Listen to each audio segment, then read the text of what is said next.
Aloha and good afternoon. Will the Joint Committee on Executive Management and Housing, Homelessness, and Parks please come to order? Welcome members, Committee Co-Chair Waters, Councilmember Cordero, Councilmember Nishimoto, Okimoto, Tolba, and Councilmember Dos Santos Tam. Council members Keaina and Wire are excused. Although remote oral testimony is being permitted, this is a regular in-person meeting and not remote meeting by interactive conference technology under HRS Section 92-3.7. Therefore, the meeting will continue notwithstanding loss of audiovisual communication with remote testifiers or loss of the public broadcast of the meeting. Members of the public will be allowed to provide oral testimony on all items on the agenda in person in the council chamber or remotely when agenda item is taken up. As both English and Olelo Hawaii are official languages of the state of Hawaii, pursuant to Article 15, Section 4 of the Hawaii State Constitution and Section 1-13 of the Hawaii Revised Statutes, members of the public may testify in either language. For oral testimonies offered in Olelo Hawaii, additional time may be necessary and will be allowed for the testifier to provide an English translation of their testimony. Before testifying, each person shall state their name. Each speaker may not have anyone else read their statement and is limited to a 1-minute presentation on each item. Once in-person testimony has concluded, I will proceed to those who have registered to testify remotely by video conference. When your name is called, please monitor your screen. Activate your audio feed when prompted. I will give the persons who have not registered an opportunity to offer testimony. Please utilize the raise hand feature in Zoom to be called on. For those joining us by telephone only, please press *9 to indicate your desire to speak. I will identify you by last 3 digits of your phone number. When your number is called, please press *6 to unmute yourself when prompted. Some friendly reminders and tips. Video conference from a quiet location if possible. If you are watching the proceedings on Olelo, please mute your television at the time you are called to testify. When the timer on the screen reaches 0, please conclude your remarks promptly. Written testimonies, including the testifier's address, email address, and phone number, will be available to the public as described on the posted agenda. As a courtesy, please turn off all and silence cell phones for the duration of this meeting. Council members, we are on to agenda item number 1, informational briefing, presented by the National Association of Counties on the Counties for Housing Solutions Program. I turn the time over to Council Chair Waters. Thank you so much, and thank you for doing this joint committee meeting together.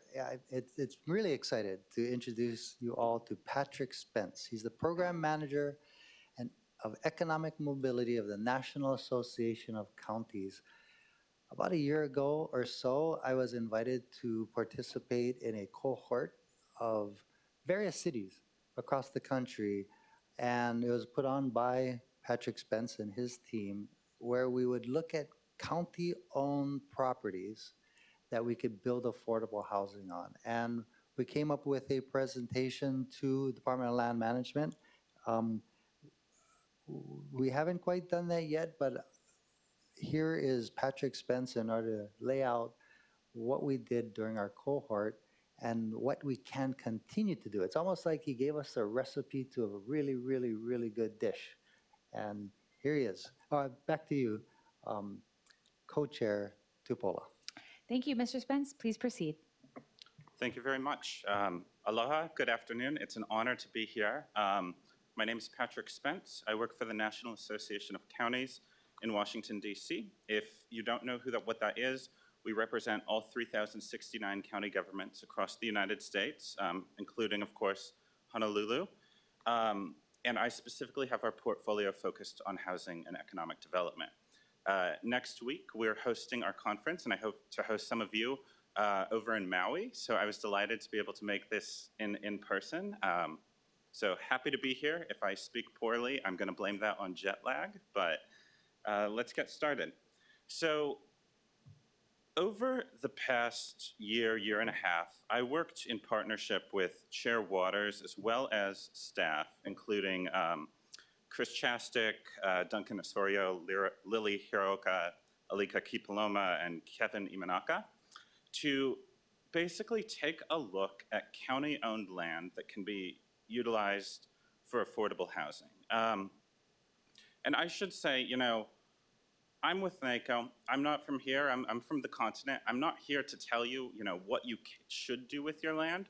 What I can do is talk to you about what I've done in partnership with the chair and what other counties around the country have managed to do.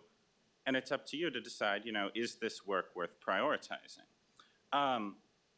The concept here, I think, is fairly straightforward. Counties or cities, consolidated city counties, own a lot of land that isn't necessarily being put to productive use. That doesn't necessarily mean that it should be developed, but it means that it can be. And if you just think about the input costs of housing, especially here in Hawaii, where land is very scarce and very expensive, a substantial portion of that cost is just the cost of purchasing land. So, you know, if you have an issue of a shortage of affordable housing, and you start looking at free land you already own, there's an opportunity to leverage that for affordable housing that doesn't actually cost taxpayer dollars, which I think we all know are a bit hard to come by, especially these days. Couple other reasons why you might want to consider this as a strategy. You know, like I said, it's revenue neutral or revenue generating. You can align development with policy goals. With land you own, you can start to think about opportunities to put in other programming that you might not be able to get a private developer to do on their own land. You know, whether it's you want a school, you want some economic development project, you might want a park, whatever the issue might be, there's an opportunity there because you have leverage, you have an asset. And then the other thing I kind of want to point out is you can influence a little bit the unit mix. If you have a shortage of family-sized apartments, you can tell a developer, we're only going to let you do this if you build a 4-bedroom apartment, or whatever the issue might be. So what have I actually done with the chair and the staff here in Honolulu? Basically, we decided to take a look at publicly owned land, first in the chair's district in Waikiki and then around the island, and think about what you might want to put on it. And it's an iterative process. Site selection is complicated. But then we basically came up with a proposal, not for what should go on the land, but what would be financially viable to go on a piece of land you owned. And I'll talk about it a bit later. It's in Pearl Ridge in Councilmember Corgero's district. I hope this isn't coming as a surprise. This is a strategy that has really grown in prominence, I think, over the past 20 years, but really over the past 5, as housing affordability has kind of become a top 3 nationwide economic policy issue. And in the post-COVID stimulus era, it's been harder for local governments to just pay to create more affordable housing units. This has really been pioneered by Miami-Dade County, Florida. For comparison, over about the past 10 years, I don't have the exact number in front of me, but Miami-Dade has produced well over 10,000 units of housing on land they own at no cost to the county. Miami-Dade's about 3 times the population of Honolulu, but kind of on a per capita basis, that's 500 to 1,000 units a year of basically free affordable housing. Here's an example, kind of to show you how a deal might work. So this is a photo of downtown Miami. This is under construction right now. The county owned basically low-rise office buildings and parking lots that they had county offices in. They were poor quality. It's not really where they wanted to keep their agencies. So they decided to go to a developer, and they were like, we're going to let you build on this land. We're going to put 8,500 units of housing in 3 city blocks, 2,000 permanently affordable, and you're going to pay to build us new office space for employees. And they did a deal worth several billion dollars, 100% private capital, and it's governed as a public-private partnership where the county retains ownership of the land and the developer pays a lease for 99 years, after which what's built on that land reverts to county ownership. So it's a precedent that works. This is, and please don't over-index on this, I was trying to find local construction costs. It seems they're moving around a little bit with tariffs over the past year. But as best I can tell, to build a 1-bedroom workforce apartment in a new high-rise in Honolulu County today costs about $500,000 just in cost. You know, it might sell for more than that, but that's profit. You can kind of look at that chart there you're seeing land makes up a substantial amount of it. The biggest costs, other than construction, are soft costs and financing and the developer rate of return. Those, as well as the cost of land, can come down with a publicly backed deal. So you have $520,000 for an apartment today. You know, larger multi-bedroom apartments are going to be more than that. If you put it on public land, that drops about $150,000. 75 just zeroing out the land cost, and then another 75 from basically cheaper capital. So if you want to think about what that empowers you as a city to do, you essentially have $150,000 of fiscal space that you can per unit that you can negotiate with a developer. So maybe you just need new revenue. That is revenue generating potential that can go into your general fund. Or you want deeply affordable housing, so you tell the developer, all right, you're going to take all of these profits and you're going to put it into, you know, 20%, 30% permanently subsidized units on this land. Or you need a new school, so you let them build market rate housing, and then you take the millions of profits from that and you again put it into a new school on the site. The point is there's a lot of flexibility here, and it's someone else's money. So again, what I calculated for a one-bedroom apartment, we're freeing up about $145,000 of fiscal space here in Honolulu. This is what I'm kind of guessing. If you convert that over to implied rents, and again, we are in a weird environment of interest rates and construction costs, and obviously there are elevated costs to doing construction here on the islands. But you can see a studio that might go for $2,700 a month drops to $1,800. A one-bedroom that might go for $3,400 a month drops to $2,400. Two-bedroom, $4,500 down to $3,000. So there's a lot of potential to achieve goals that would otherwise cost the county millions of dollars to basically pay for permanently subsidized affordable housing. So that's the premise. That's what other counties around the country are doing here. Oh, and that's kind of AMI bands. So this is a little bit optimistic. This kind of assumes LIHTC financing as well. But if you assume private developers can build to about 110 to 150% of AMI today, depending on what unit mix you go to, you can get down to about 60% AMI in this scenario.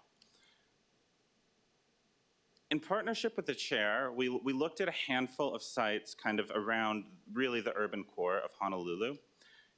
You can see them labeled up there, but these, and the chair, to his credit, was really wanted to get this in his district in order to, you know, own the development process. We ultimately walked away from these 3 sites because they weren't big enough to be able to pay for the redevelopment costs. So a couple lessons kind of to take here. This really only works on big enough lots where you can do large-scale development without, or else the cost of tearing down land and new construction, you don't have enough new units to cover that. Or you start having to do complicated negotiations with adjoining landowners, which is probably more trouble than it's worth. So we started looking at a site around the new Pearl Ridge Skyline Station. I was over there yesterday. It's lovely. I took a ride. It was very nice. We basically went for it because the city owns it outright. There's not a lot there, and there's enough land to fit at least 600 new housing units on this. And we thought, you know, this is an effective pilot project that the city could pull off and kind of demonstrate proof of concept for this strategy here on the island of Oahu. You can sort of see a diagram here for what this might be able to look like. The parcel, you can see the Skyline Station there kind of shaded in a dark green. There's enough land for basically 3 residential towers, open space, new community facilities. We talked about paying for childcare and a new senior center out there. And that could all be covered by the development costs of this property. The one other proposal that I came to the chair with, that we walked away with from was I essentially found out that unlike in much of the United States, the state of Hawaii owns the land that schools sit on. So there's a school in Waikiki, Jefferson Elementary, that had the potential. I'm sure you're all very familiar with it. It has the potential to fit up to 8,000 new units of housing. So when I talked about that kind of original Miami-Dade example, that's the same scale. I bring this up not to suggest doing this right now, but to talk about the scale of the partnerships that could be unlocked on public land if you decided that this is an effort worth pursuing in partnership with the state. We kind of looked around at all the parcels on Oahu, and really most large contiguous plots of land are schools. Obviously, schools are very important. We don't want to get rid of them, but it has become increasingly popular, especially in areas with high housing costs, California, New York, Florida in particular, to constrict a school site, pay for the construction of a new state-of-the-art schools with the profits from that, and then set aside affordable units for teachers who cannot otherwise afford to live in the neighborhoods where they work. So I'm just showing this not as a proposal for what you should do, but for the sort of thing that could fit on something of this acreage. You can see we got about 6,500 schools, a new library, a new school there. The other kind of long-term possibility here for Honolulu, which again is me going a little bit out on a limb, is using this strategy in order to finance new construction of infrastructure. And in most places, this is a very bad idea, that the math doesn't work. There are a few places where new infrastructure is strongly needed, and where I'm going with this is rail infrastructure, and it's very expensive to pay for it, and there's a lot of demand for new development. And that's where the concept of value capture comes in. Basically, the idea that you extend a transportation line somewhere, you enable development on the publicly owned land around it, like the Pearl Ridge skyline. You capture that value and you use it to pay for that infrastructure expansion without, charging your taxpayers. Where I'm going with this is, I can talk about 3 examples here. Again, these are pretty extreme places with very high land costs and a lot of demand for new housing, as well as available vacant land that can go from low densities to very, very high densities. So Hong Kong, Singapore, and then Miami, Florida. So if you're not familiar, Florida has recently built, with all private dollars, a new high-speed train between Orlando and Miami. That train operates at a massive loss, as most rail does. However, the developer, the Brightline Corporation, has basically been empowered to develop high-rise residential on land adjacent to the new train stations, which becomes more valuable. That land has paid for the construction of the entire train line. Tokyo, Singapore, Hong Kong have similar deals, and I'm happy to talk about kind of the specifics of them in Q&A. But where I'm going with this is Skyline east of Ala Moana. I understand this is a politically complicated project that has been in discussions for many years. I'm not here to tell you whether or not it's something to be pursued. What I am saying is I ran the numbers, and the math does work to extend Skyline as far as Waikiki and UH Manoa by developing publicly owned land along the new parcel, especially on the UH Manoa campus, which is, again, where the partnership with the state is really essential. So, when I was working with the chair and his staff, we talked about what next steps would be. I didn't realize you'd done this until about 20 minutes ago, but the first thing I was going to say is you really need to audit all the publicly owned land on your island so you know where you could put things.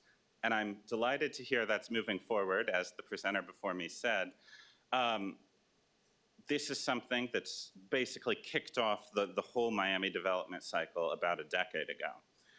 Number 2, you should conduct a feasibility study. You know, I'm one guy who works with governments all around the country.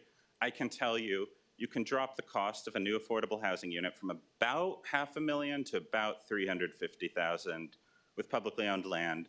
But you're probably going to want to work with your local development community and local experts to verify if that's actually true, what the precise numbers are, and what you want to achieve with that.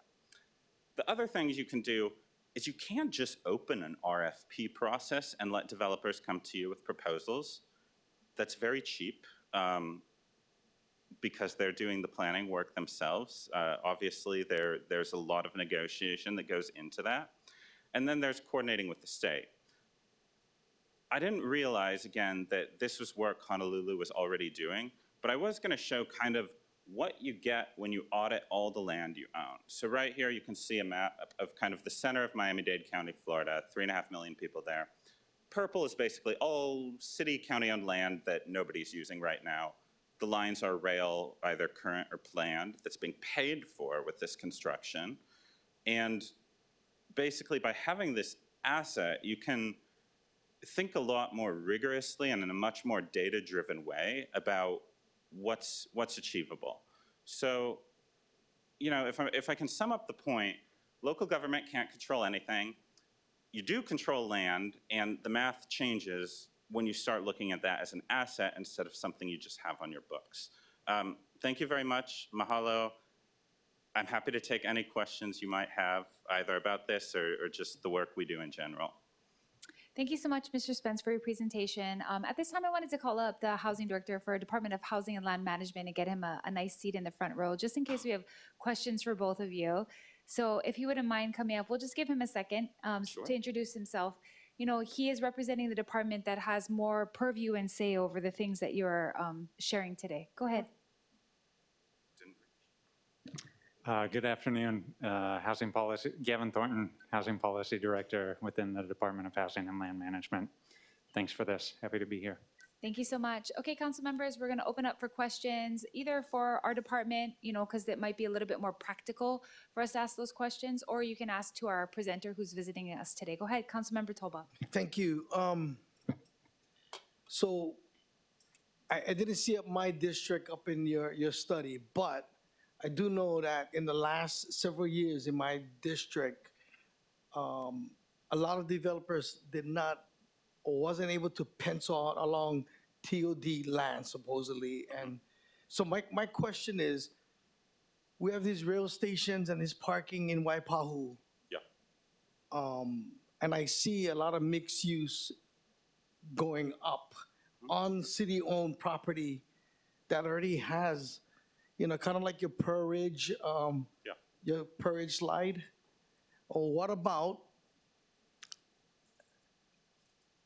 parks? Like a lot of cities in the United States have gyms and apartments above gymnasiums and fields.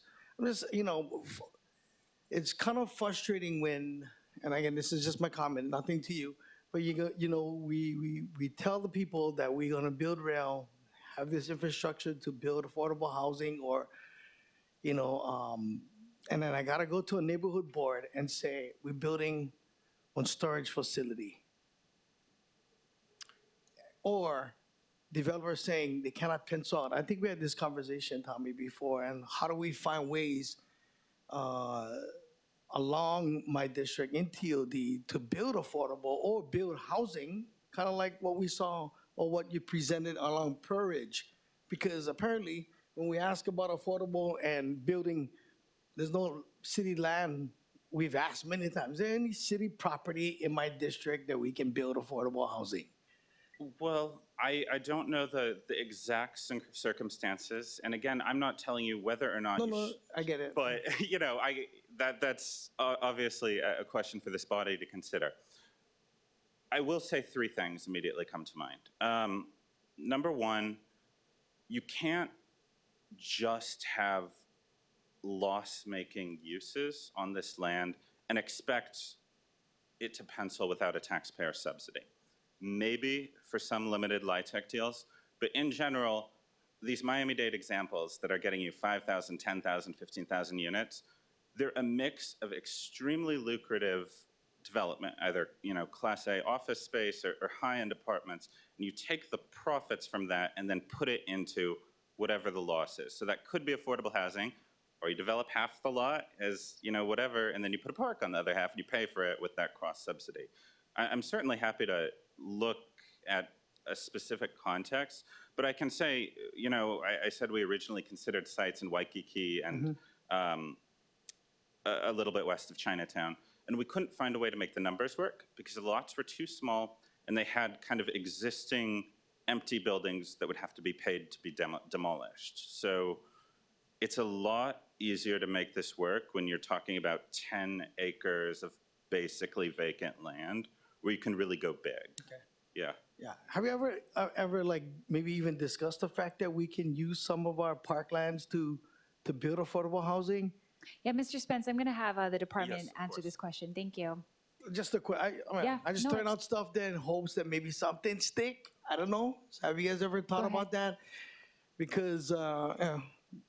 I have not personally been involved in those conversations. Okay. That doesn't mean they haven't happened. Okay. All right. Could you address his previous question regarding the rail line? Is there a specific TOD plan? He's speaking about Waipahu right now that you know of in you guys' housing plan or inventory of things that could benefit? Not specifics beyond what's in our strategic housing plan, which does identify TOD as being critical. I mean, very similar in concept to what was shared during the presentation. The idea that by building rail, the land values increase, the potential for what you can do with those properties around rail stations increases. I don't know if there are more I mean, have you ever specifics. thought about like, in the area where the train stations are in Waipahu where there's parking, to go up instead of just leaving it as parking structures? I mean, we own the land already, so I'm just like I said, I'm just asking a lot of questions. Yes. So I think the answer is yes. I think the priority areas that have been identified, you've probably heard about quite a bit. Iwalei Station as one of those priority areas. Okay. One's closer to town. Right. But certainly, all those rail stations are areas where there's opportunity for Okay. significant development. Okay, thank you. Council members, other questions? Go ahead, Councilmember Cordero. Thank you. Comments and questions. First off, thank you, Mr. Spence, for being here. I really appreciate it. Yes, I definitely have known about the project as it was definitely ongoing. I'm very much a YIMBY, yes, in my backyard, as you can see from a lot of the services that I have in my district, as well as I've been saying throughout my term here that I do want a lot of these projects in my district, whether it be from small infrastructure things. So this type of project will allow for all of that to be built up along the rail corridor. And it is a perfect thing, a perfectly fit project for the 4 reasons that were stated on the slide. I know that something that didn't make the other properties pencil out, I do want to highlight how you could see maybe the government complexity then penciling out for how we can make this happen. Because whether it happens in my time here, I would like to see if we could set this up for the future, what it would look like in the future. Do you want me to respond? Oh, Sorry. yes. Okay. Is your question about how? Yeah, how to navigate, how different, like from Miami to other areas have navigated those government complexities, because it's easy for agencies to just say no, or just say we want to be the ones to start it. But this is a great way for us to, I guess, not just surpass that, but like build it up in a different way. So a couple of thoughts. I think part of the reason we settled on that site in your district was because we believe, it has all the characteristics where the money, where you can actually make the money work on this, and it's not likely to become a problem that then kind of discredits the concept. A couple of thoughts. I believe that actually the city and county of Honolulu is pretty well positioned to implement this bureaucratically. some other areas of the country that have seen more trouble with this basically have more fragmented local government. And what I mean is you're a consolidated city and county that's coterminous with the island of Oahu. It's very easy for, in other parts of the country, you know, maybe the transit agency is like a coalition, managed by a coalition of 8 county governments, and then the specific site is in a municipality that's opposed to development, even if like the metro region is broadly supportive. I think the fact that this is all basically governed by the council gives you a lot more authority over it. I talked about state-owned land at the end of my presentation because that is where the absolute most valuable sites closest to undeveloped sites close to downtown Kaka'ako and Waikiki are basically controlled by the state.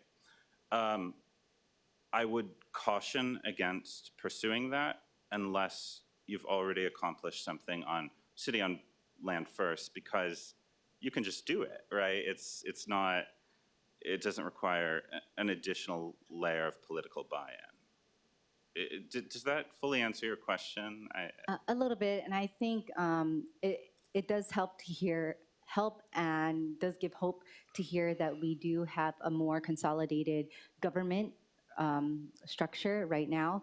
But I think with proposing a project like this and then building it from the ground up, like seeking either a developer, like if we really, I know you're not telling us to do this, but if, like, yes, I'm the council member, I do want this to happen, how best to navigate that in past experiences? Sure. So I think what makes or breaks this is the RFP process. And I'm certainly happy to share, you know, a 200-page RFP from Miami-Dade County that, you know, specifically delineates what's going to be built, what's a must, who owns what. I think the other thing that's quite essential is having pre-development conversations with kind of your local builder community. And I of course, understand the importance of following government procurement regulation. I can run the numbers. I can look at what things are going on. You can go and talk to a developer and just say, hey, would you build this? And if not, then why? And honestly, I find just talking to that industry a very underrated kind of way to get additional validation on this. Yeah. And Mr. Spence, I'm really happy that you mentioned about like how something that the council does have oversight over, because another spot in IAEA that is an interim park, I found out through our Department of Parks and Recreation that the city council has oversight and say over it, and it's near an area where we actually built senior housing called Halawiliko. We have a new library there as well, and if once either DHLM plus our city data officers and her team will be able to make a new list of what our city property inventory is, we can see exactly what type of land the city council actually has ruling over. Because I was surprised that I kept going to parks saying like, oh, what are we going to do with this interim park? But I actually have, we as a council can actually have that say at the interim park. So I'm excited about that. Okay, thank you. Thank you. For the department, have you guys considered this site that they're mentioning near Pearl Ridge? Is it in your plan? I don't believe so. I'm not familiar with the site, but love to hear more about it. Yeah, it's just near the rail station by Pearl Ridge. So I do think that it's not in you guys' strategic plan, but it's interesting that it's partitioned out here for us to kind of consider because of the land, because of the transportation, because of the corridor, because of the population. So sure. Also, I should give a caveat. Like, I'm not necessarily going to be familiar with this subject matter. It's not totally in my purview. So. No, it's okay. You're the only person that has any type of I guess, relation to the department that's here. So thank you.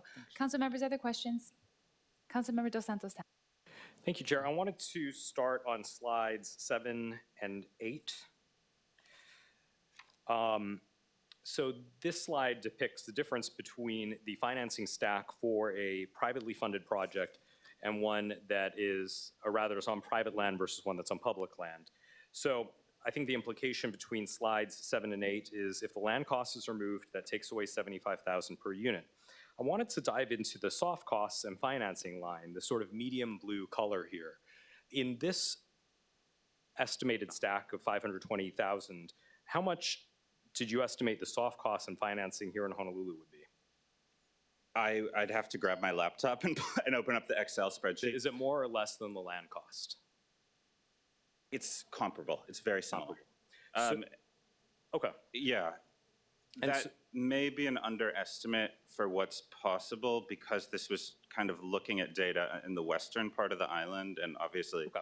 the closer you get to town, land costs goes up. And that's fine. I think if the implication then is that removing the land cost is $75,000 per unit and it's roughly comparable, I would posit that chipping away at the soft costs and financing piece would also lead to a corresponding lowering of the per unit cost at the end. Yes, you're absolutely right.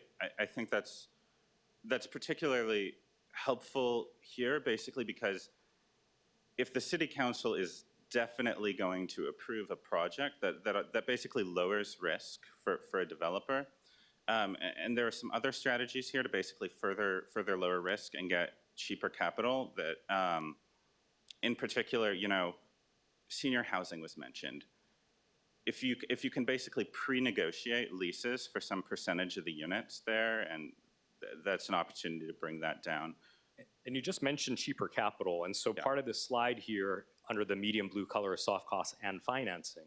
So in a place like Miami or some of the other cities you've looked at, have they utilized municipal bonds to help the private developers pencil out the private portion of these projects or other public financing mechanisms?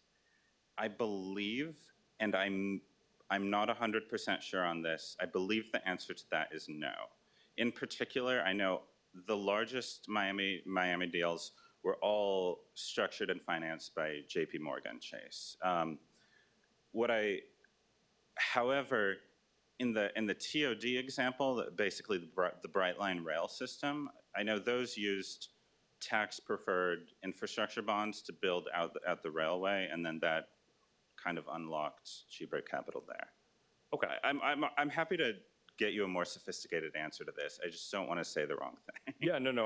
What I'm getting at is, the city has undertaken a number of direct financing things, including our Bill 1 grants.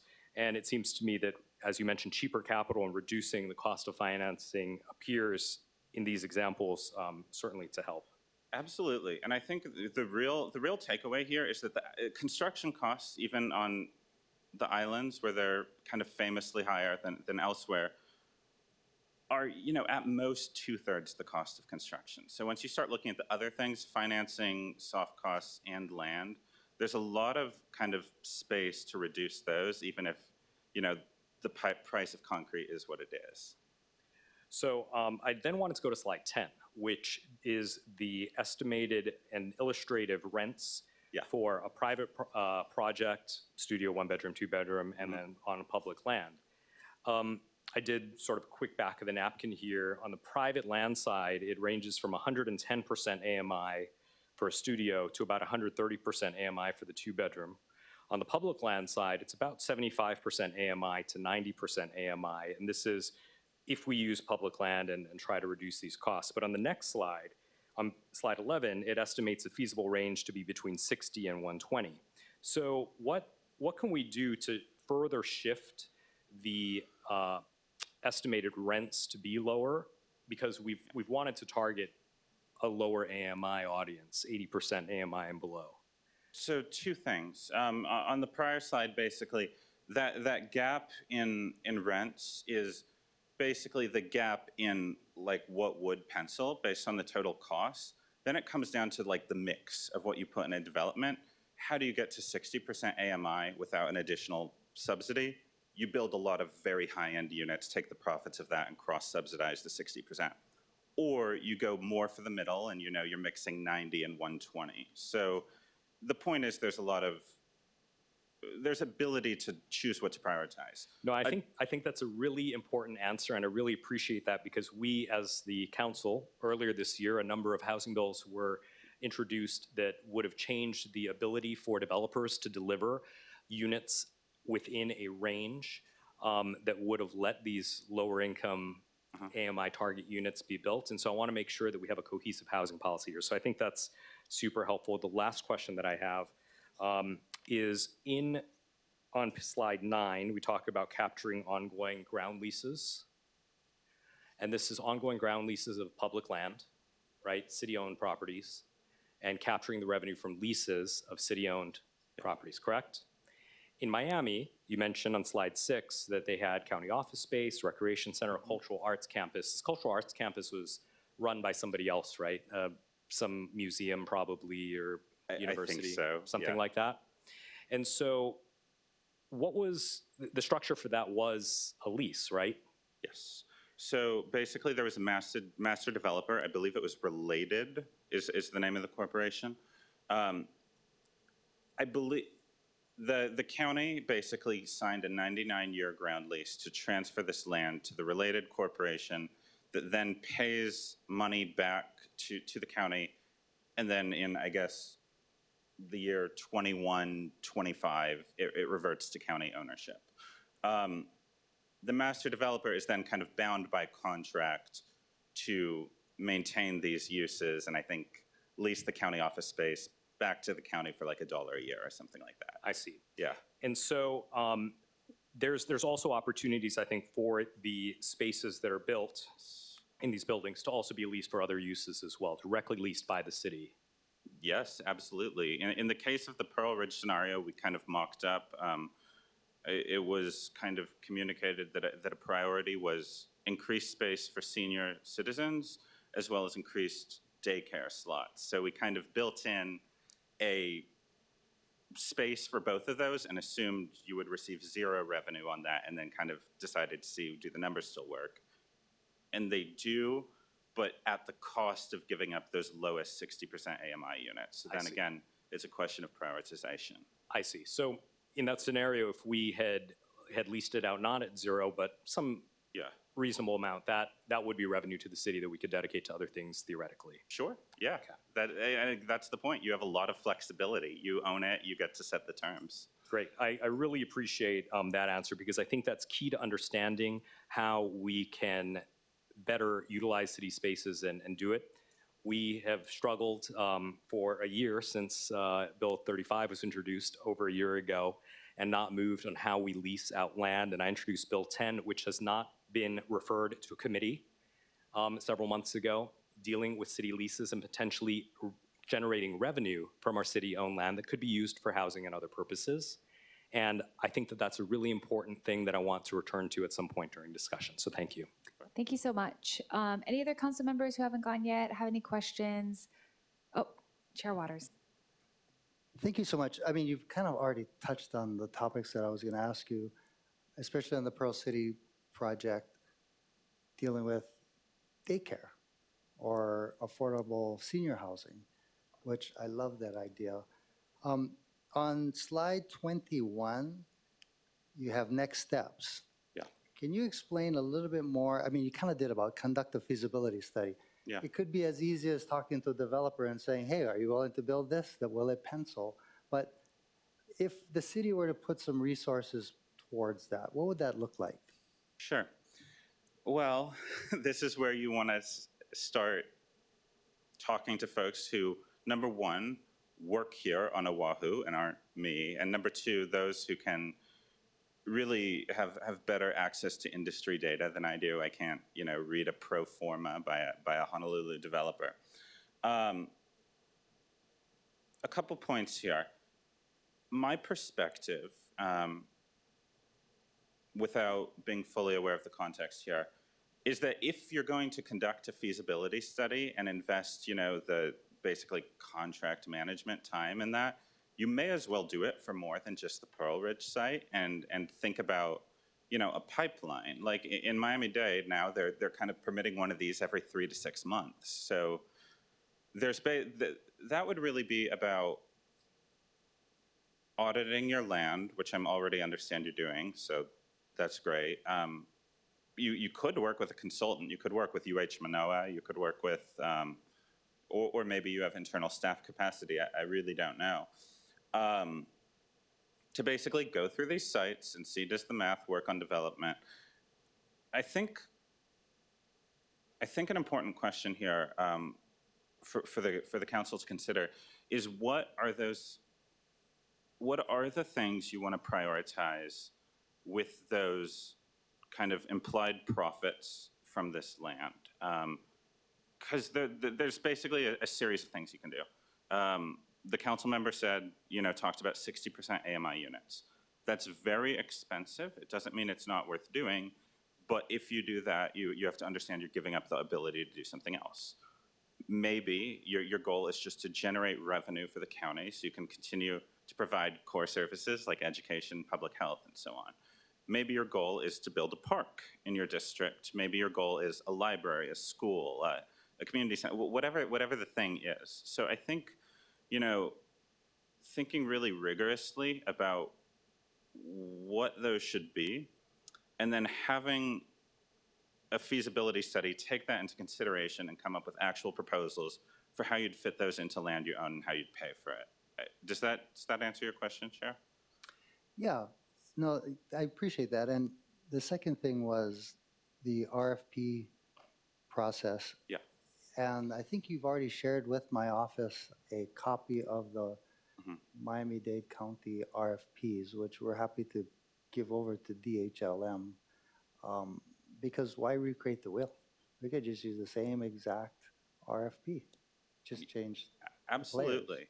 I've had a very similar kind of project in partnership with Jackson County, Missouri. That's the Kansas City area. And they basically did that, and it's worked, except they put it on hold because now they're hosting the World Cup and they wanted to develop a county-owned stadium, basically. But they just decided, we have this property, we don't really have the staff capacity to develop it.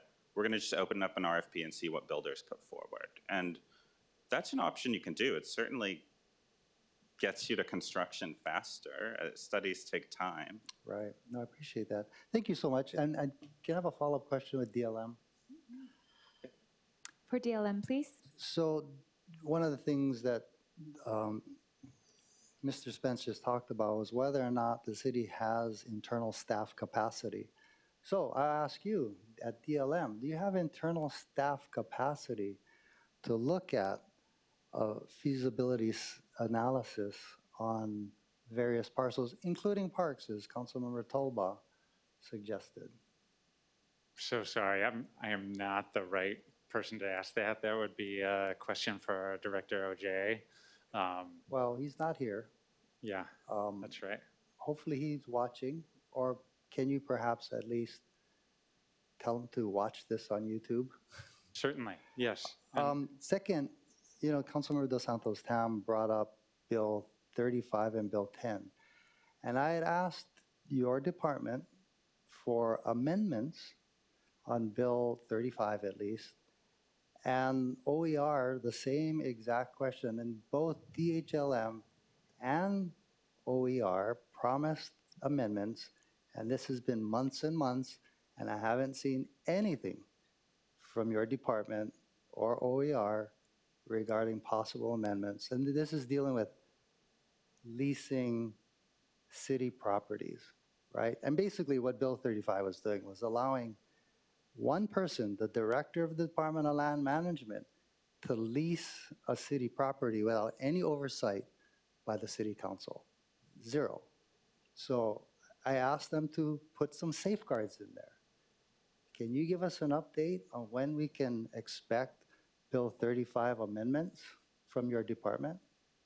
I know that our Deputy Director, Kat Tashner, was working on that, and I can check with her and get back to you. As Councilmember Dos Santos Tam pointed out, it's been months. So maybe you can remind the director of that as well. Okay, Certainly. thank you so much. A question for you as well. On slide 12, they said that they considered 3 sites, D-Light Bakery, Alawai Boulevard, and Enna Road, but due to various things, scale constraints, economic fragility, governance complexity, they kind of moved to the Pearl Ridge one.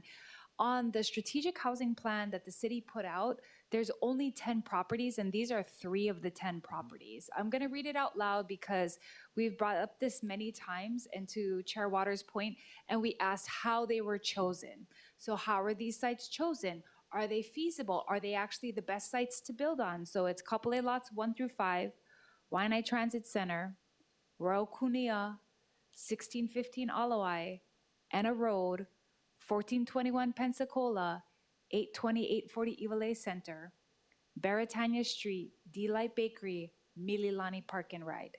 So of all of those, only 2 are in my district, but when we ask this question, for the most part, we're told, oh, we're gonna be working on Iwalei for now. So this plan is supposed to be the plan we're following. I think what the presentation is asking is how well have we looked into whether or not these are feasible, whether these are the best lots to build on. Are these the ones that are scalable? Are these the ones that people want to bid on for RFPs? So do you know if in this housing plan, if there was any feasibility or any technical report we could read as to how these were chosen? I do not know. My purpose for showing up today was I wanted to understand the work that was being done. I want to be able to be collaborative and supportive of this work. This is the first time that I'm seeing any of this. I had an awareness that this was happening, but I didn't know anything about those specific sites being identified as not appropriate for development. I do know that we have put out requests for qualifications on all of the sites, kind of in line with the suggestion in the presentation, put out an RFP that doesn't require any effort on the city or county's part, and then developers put forth proposals. My general understanding, again, I'm not the best person to be articulating this, but my general understanding is that by putting out those requests for qualifications, then we are able to enter into these discussions and explorations about, yes, are these sites really going to work well? The sites that we know the most about are, well, the Iwalei area. And I think beyond that, like a lot of these sites, it's exploratory work. Yeah, no, I thank you. And it's not a gotcha question. I think if anything, I'm trying to refer to the city document and not the presentation, just because the city document was written by DHLM. In fact, Right. Director Auger was part of writing this document. When we have housing questions, they refer us to this document. Right. I've read this document 100 times. There's 73 pages. I know which pages refer to my district. So I think, you know, on the housing side, it'd be advantageous if you guys knew this well, because this is really all we have. We only have this document to look at when people ask us, what are the housing initiatives for the city? We look at this document. So if you guys don't know it well, then maybe we shouldn't know it well, which is fine. But maybe if there's a better document that we could follow so that we can articulate, you know what, this is why the Pearl Ridge site's not moving, because these ones have more transit orientation, because there's a private developer. I'll give you one specific that really should be added on here. But you know, when we talk about the end of the rail segment where we just want to connect it from the end to Kamakanali'i, we have an interested landowner. DHHL is interested. So then how can we make that into a housing proposal and help transit orientation at the same time? So with that being said, I wanted to make sure that you're just listening to some of the feedback, because it's nothing against you. Some of this happened prior to you joining the city, but these are the questions that we've asked multiple times about city lots, how we can make a better choice on which ones we use, and how those choices were made. Okay, I hear you. Thanks. Councilmember Cordero. Thank you, Chair Tupola. Hi, this question is for, gosh, I don't know your title. Policy Director, Housing Policy Director. Oh, okay. Policy Director Thornton, thank you. I know that this may be new to you, but I know that we've been mentioning this to Director Auger, I don't know, more than over a year. And I just want to implore you to highlight that although this may be under, let's say, DTS purview, because that's where the possible mobility hub, that if we could look to other uses that other city agencies have purview over, where we can look for more and best use in addition to mobility hubs or other types of uses as well. Can we do that? I do have to say, I am kind of bummed that we are having to catch you up on a lot of these things, because I know that Director Alger and I talked a lot about this. We talked a lot about the DTS Mobility Hub.